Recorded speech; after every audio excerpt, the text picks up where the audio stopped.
Vorcaro estava calado na expectativa de que viria um socorro. O socorro foi esse que você viu aí. Se arrebentou. Um balde de água fria naquele socorro. Olá, é do Carvalho. Melhor canal de corte do YouTube. Esse negócio do like e do repost faz toda a diferença, e você verificar se está inscrito no canal também, com o tal do sininho das notificações. Isso faz com que o YouTube mande para mais e mais pessoas, vejam se estão inscritos no canal. Muita pauta para falar hoje, então eu vou direto ao ponto. Deu uma alfinetada dizendo que tem gente que decreta prisão para conseguir delação, né? Claro que tá falando do Mauro Cid, que ameaçou, cujo Moraes ameaçou o Cid no meio do depoimento dele, vocês não lembram? Ameaçou prender a família do cara, caso a delação dele não fosse do jeito que o Alexandre queria. Claro que ele tá falando do Alexandre. Aliás, falando em delação, vejam só o que o Mendonça denunciou, que chegou até ele. Bota aí. A defesa até apresentou a primeira proposta de delação. Eu não quis acessar, ministro. Entendeu? Até porque há uma perspectiva. Parece que certos setores atuam para criar um vício. Tudo que querem é criar um vício. Há um sistema articulado para isso. Não, isso já tinha passado. Ou seja, os caras estão cavando falta atrás de... Pode tirar. Isso a gente tinha passado.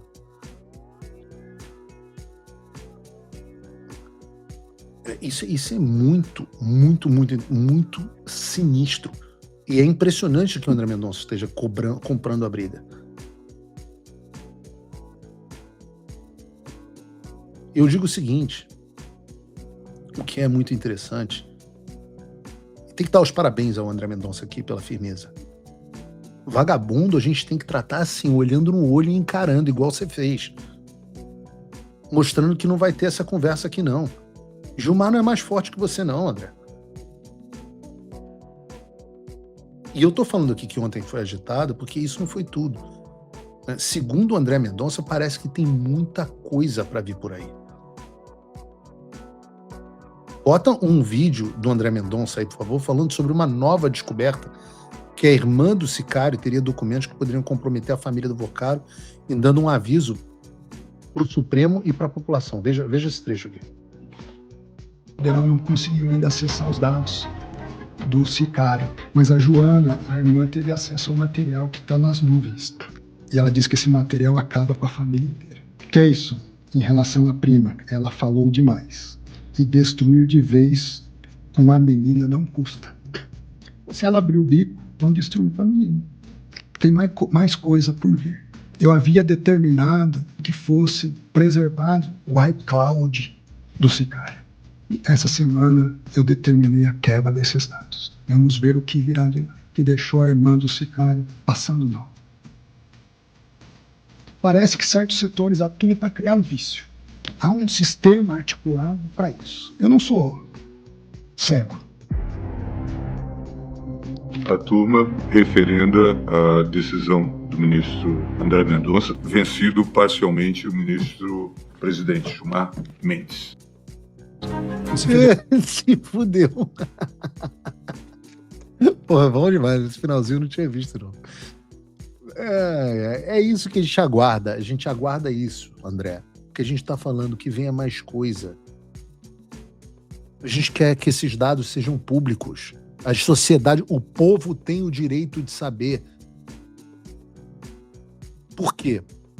O que está acontecendo aqui? O que está acontecendo aqui é, lembrem-se, nós falamos na semana passada, Vorcaro estava calado na expectativa de que viria um socorro. O socorro foi esse que você viu aí. Se arrebentou. Um balde de água fria naquele socorro. Gilmar Mendes admitindo que foi voto vencido. O socorro que ele e o Alexandre prometeram não chegou. E os familiares do Vorcaro vão continuar na prisão. Por maioria, 3-1, os ministros decidiram manter a prisão, tanto do primo quanto do pai do Vorcaro. Apenas o ministro Gilmar Mendes votou contra. Luiz Fux e Nunes Marques acompanharam Mendonça. Mas mais interessante do que o próprio julgamento foi a mudança das posições de alguns ministros E para isso eu quero ver um vídeo da André Sadi comentando esse assunto, não eu. Bota aí, André Sadi. Vamos ouvir a voz do sistema. Sadi traz pra gente uma análise dessa sessão de ontem no STF, também fala um pouquinho do que vem pela frente nesse caso Master. Andréia, bom dia pra você. Tudo bom, Ana? Bom dia a todos. Vimos ali o ministro André Mendonça mandando alguns recados, inclusive de que a investigação ainda tem muita coisa pela frente. Muito, Ana, exatamente isso. A gente viu ontem, muito mais do que uma decisão do Supremo, da segunda turma, sobre medidas cautelares. Foi uma sessão que expôs a tensão no Supremo, uma tensão que estava nos bastidores e agora veio à superfície. Ficou bem claro, a gente acabou de ver aí o ministro André Mendonça, durante o julgamento, passando vários recados, dando ali a linha, riscando o chão com esses recados que ele queria dar. Queria contar quais são esses recados na minha apuração. Primeiro, que a investigação vai continuar. Está bem claro, está bem comprovado, tem muito documento, a gente tem falado muito aqui no Bom Dia Brasil, dessa busca e apreensão, que conseguiu, de fato, coletar muita informação, muito material. Então, esse é o primeiro recado, a investigação vai continuar. O segundo recado é, né, que o ministro Mendonça deixou claro aí nas entrelinhas, que ele avalia, assim, que tem uma articulação do sistema para tentar atrapalhar as investigações do Banco Master, para tentar esvaziar, enfraquecer essas investigações. E 3, pela primeira vez a gente viu essas cartas todas na mesa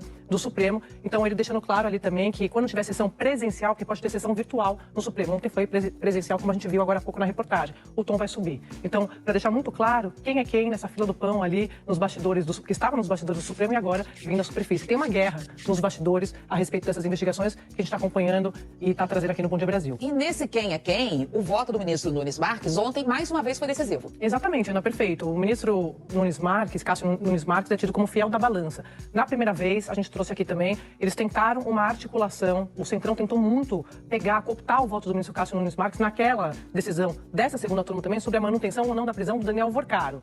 Ali, aos 45 do segundo tempo, o Cássio Nunes Marques, segundo a minha apuração, decidiu então votar com o André Mendonça e eles mantiveram de forma unânime a prisão do Daniel Vorcaro. A segunda tentativa, com muita pressão para cima do Cássio Nunes Marques, foi agora, nessa do Henrique Vorcaro, também a gente vem trazendo aqui no Bom Dia Muita Brasil. pressão. Só que a gente está vendo muitas evidências, muitas provas, também segundo fontes com quem eu conversei, e aí ele decidiu então votar com o ministro André Mendonça, garantindo então a manutenção da prisão do Henrique Vorcaro. Vamos aguardar os próximos desdobramentos. Andréia, obrigada, viu?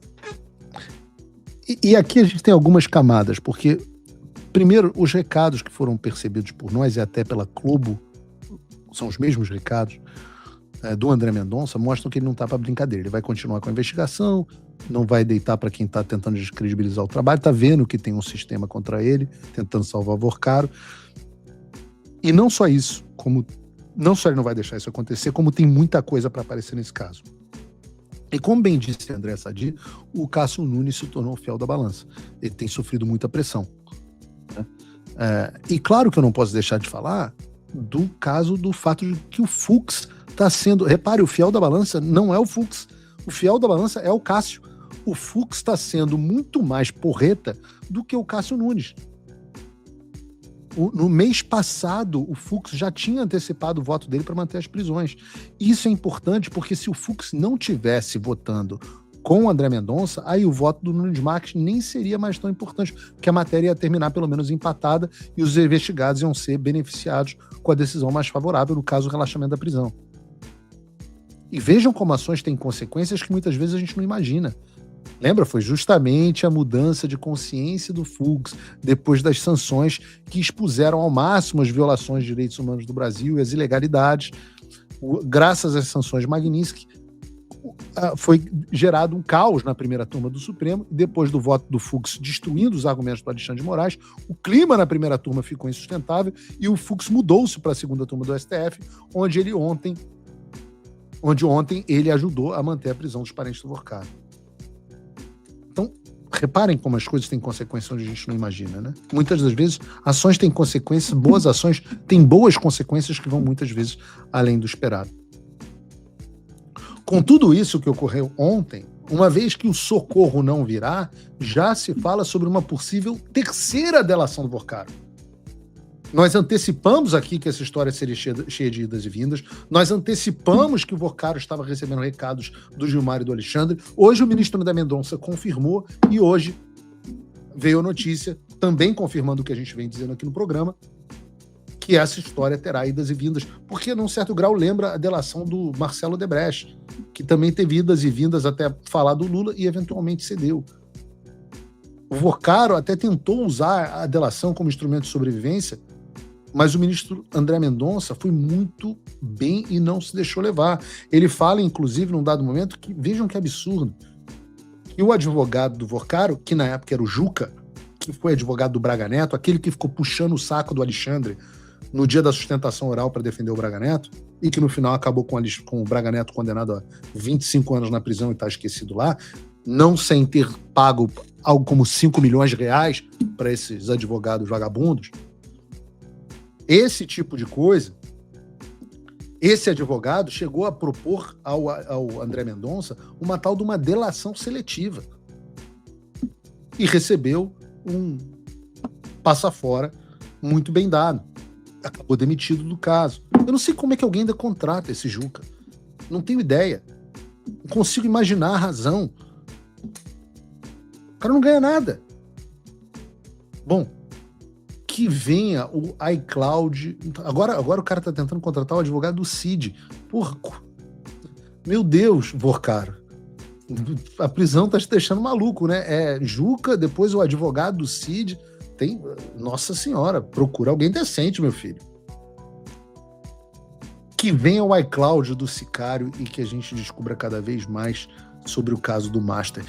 O Trump voltou. Isso já deve ter tirado um peso das suas costas. Mas e o Brasil?